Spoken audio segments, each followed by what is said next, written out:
දිනපතා දේව වචනය 2025 දෙසැම්බර් 21 දින ආගමන සමය සිව්වන ඉරුදින පළමු වන දේව ප්‍රකාශනය යෙසායා 7:10-14ට පිළිතුරු ගීය ගීතාවලිය 24:1 ඉඳන් 6ට ප්‍රතාපවත් මහා නිරිඳානෝ වඩිනශේක දෙවන දේව ප්‍රකාශනය රෝම 1:1 ඉඳන් 7ට සුවිශේෂය මතෙව් 1:18-24ට ජේසුස් ක්‍රිස්තුන් වහන්සේගේ උපත සිදු වූයේ මෙසේය.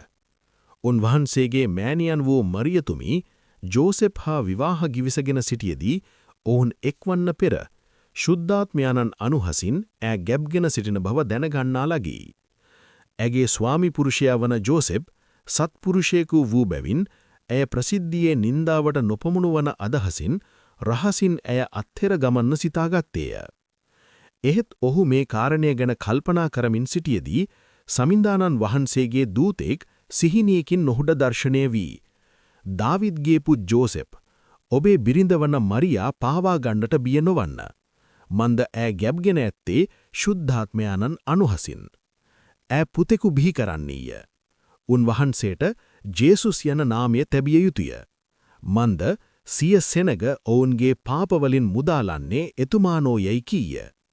මේ සියල්ල සිදු වූයේ සමිදානන් වහන්සේ දිවසිවරයා ලවා කියවූ කීම ඉටුවන පිණිසය.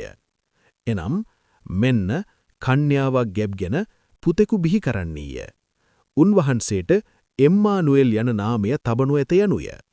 ඒ නාමයේ අර්ථය නම් දෙවියන් වහන්සේ අප සමගය යනුයි. ජෝසෙප් නින්දෙන් අවදි වූ විට සමිදානන් වහන්සේගේ දූතයා ඔහුට අණකල ලෙස සිය බිරිඳ කැන්දාගෙන ගියේය. මෙනෙහි කිරීම අපගේ ජීවිතයේ සැලසුම් වෙනස් වන විට හෝ අප වටහාගත නොහැකි අසීරු අවස්ථාවන්ට මුහුණ දෙන විට ජෝසෙප් තුමා මෙන් දෙවියන් වහන්සේගේ හඬට සවන් දීමටත් උන්වහන්සේ අප සමග සිටින බව විශ්වාස කළ යුතුය.